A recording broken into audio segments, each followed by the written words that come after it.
jiwanya, bangunlah badannya untuk Indonesia Raya. Bung, segitu aja. Bangunlah jiwanya, bangunlah badannya untuk Indonesia Raya. Bung, kalau kita berbicara tentang pemikiran para tokoh-tokoh pendiri bangsa, pendiri negara, ya seluruh sepak terjang kita itu untuk kepentingan negara. Makanya lirik lagu itu tadi, lagu Indonesia Raya, itu mengharuskan seperti itu supaya kita membangun jiwa. Nah ini penting dulu, Bung.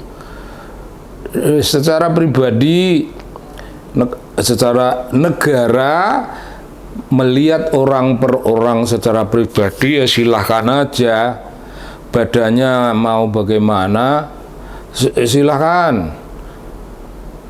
Negara dan aspirasi kenegaraan kita tidak menaruh perhatian, tapi bangunlah jiwanya. Ini agak penting, Bung. Bangunlah jiwanya itu untuk Indonesia Raya. Sama dengan begini, Bung, kalau kita berada di sebuah kantor, di sebuah perkantoran, kita kan pegawai atau staf. Kalau staf mau mengundurkan diri dari kantor, ya boleh saja. Tapi secara etis, janganlah bekerja di kantor yang bersaingan dengan kantor kita. Itu aturan dasar yang tidak tertulis, Bung. Bagusnya memang begitu. Jangan sampai orang dari kantor kita pindah ke kantor pesaing kita dengan naik gaji sedikit, tapi ditelusur rahasia produksi kantor kita. Wah, tidak bagus.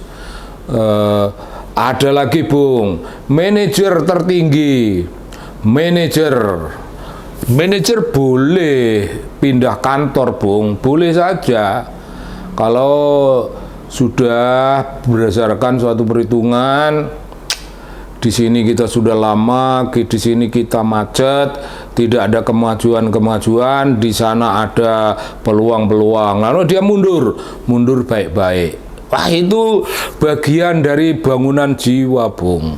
Bangunan jiwa untuk kepentingan kita, membesarkan kantor kita, membesarkan organisasi kita, itu boleh. Tapi kalau seorang manajer siang bekerja pada kita, malam diam-diam bekerja tuh mengurusi perkara produksi yang sama dengan kita, produknya sini dan dia pindah ke sana, itu ke lawan, ke pesaing kita memproduksi, lalu di sana tiba-tiba produksinya banyak dan dia bisa menyetorkan kepada kelompok-kelompok, kepada toko-toko, dan kepada pasar-pasar. Itu menghantam kita. Kalau seperti itu memang tidak boleh, Bung. Yang membuatnya tidak boleh itu pertama aturan etik, panggilan etik kita melarang itu. Yang kedua juga aturan yang kita sudah tanda tangani, barangkali ada kontrak, yuk akan begini-begini di sini, silakan, mau bekerja lama silakan, tapi nanti kalau pindah tidak boleh pindah ke ini. Tiba-tiba dia pindah ke pesaing, Bung, dan membuat produksi dan menghantam produksi kita. Tidak boleh. Politisi pun begitu, Bung. Dalam kasusnya Budiman Sujatmiko, woi, keren, Bung. Di sana berjanji ingin jadi wakil presiden. Pindah dari PDIP, tidak ngomong-ngomong, dia bekerja untuk Gerindra, untuk kepentingannya Prabowo, dengan aspirasi, Bung, nanti akan menjadi wakil presiden. Bahwa kemudian konon yang kita dengar dari media gosip, dia hanya akan disuruh jadi duta besar. Ya kalau sekedar duta besar kan boleh minta ke PDIP sendiri, gue minta tolong duta besar. Wah, lo mau jadi duta besar berapa kali sehari? Wah, dikasih.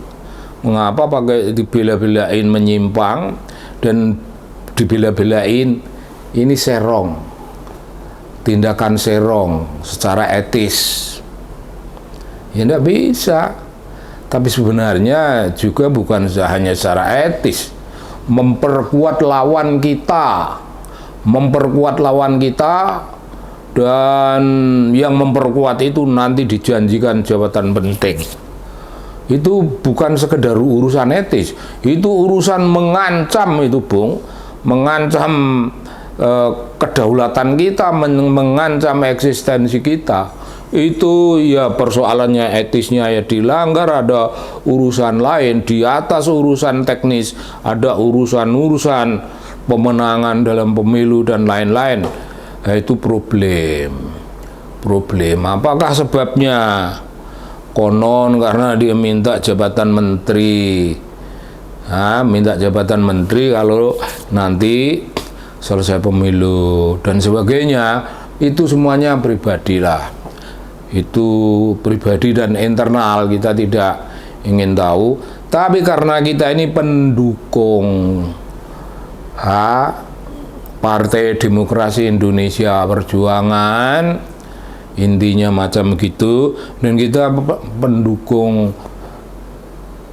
orang yang mendapat mandat partai untuk maju sebagai presiden.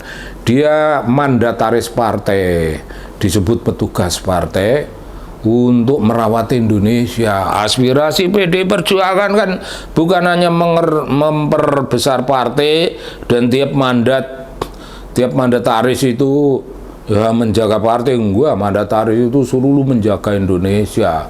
Jangan keliru, Bung, orang disebut petugas partai dalam hal ini kelihatan terlampau teknis, tapi itu kan kelihatan bagi orang yang nggak tahu. Bagi orang yang tahu nggak ada yang nggak teknis. Ini ideologis, Bung.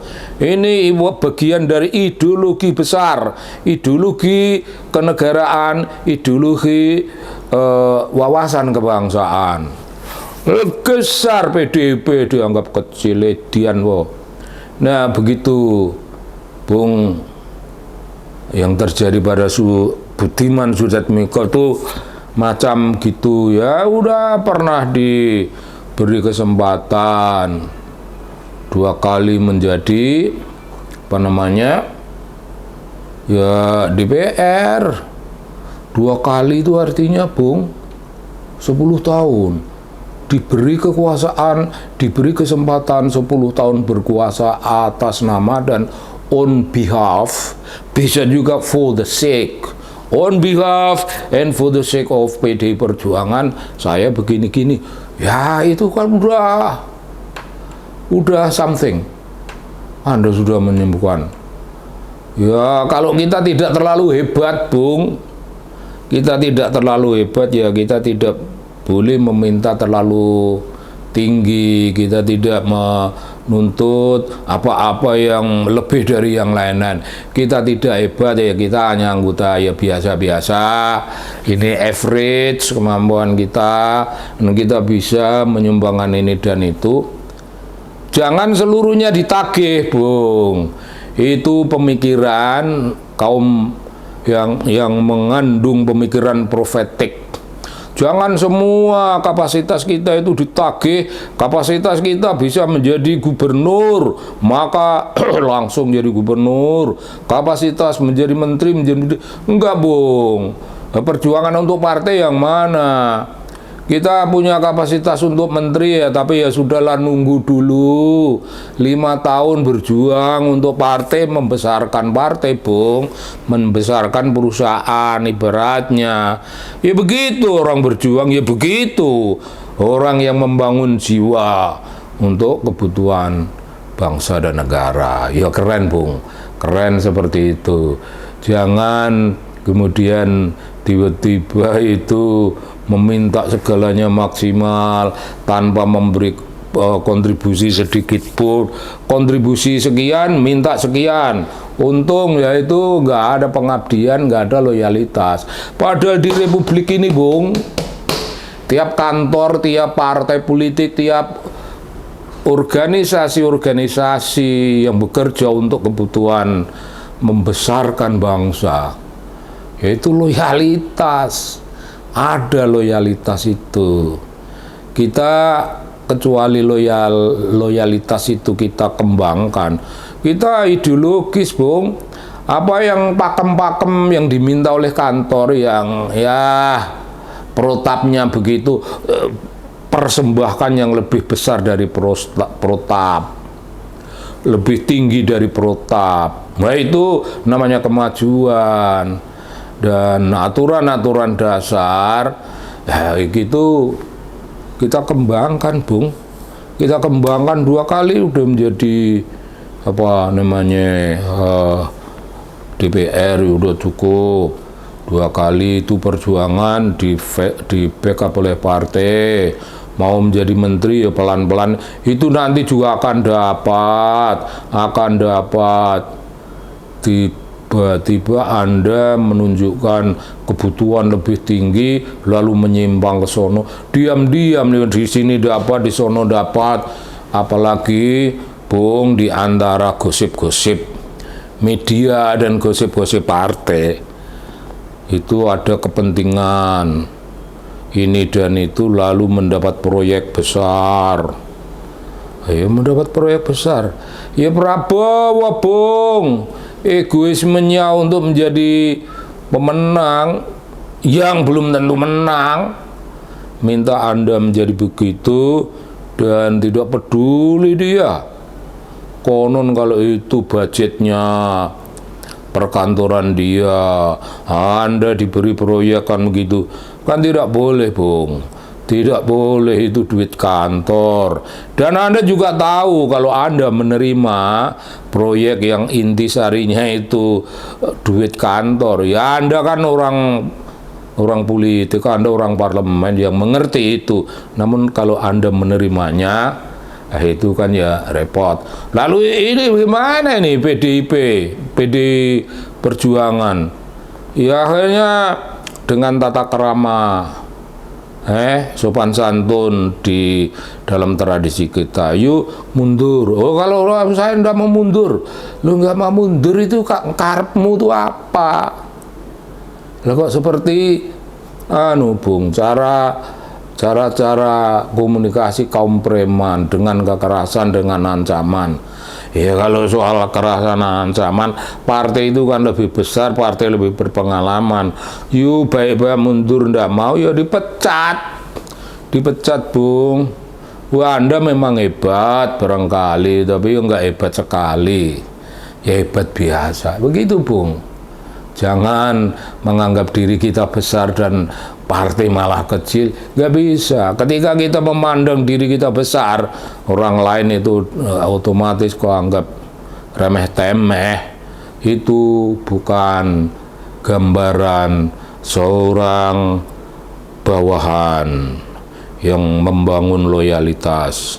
Bukan cita rasa seorang bawahan yang turut membangun jiwanya, membangun badannya untuk bukan sekedar PDI Perjuangan, tapi itu untuk Indonesia Raya. Anda bukan bekerja tidak untuk partai, Bung, untuk Indonesia Raya. Begitu. Saya kira begitu, Bung. Dan kalau Anda dipecat itu, saya kira itu ya begitulah nasib Anda, ya begitu aja. Salam, Bung. Salam. Terima kasih.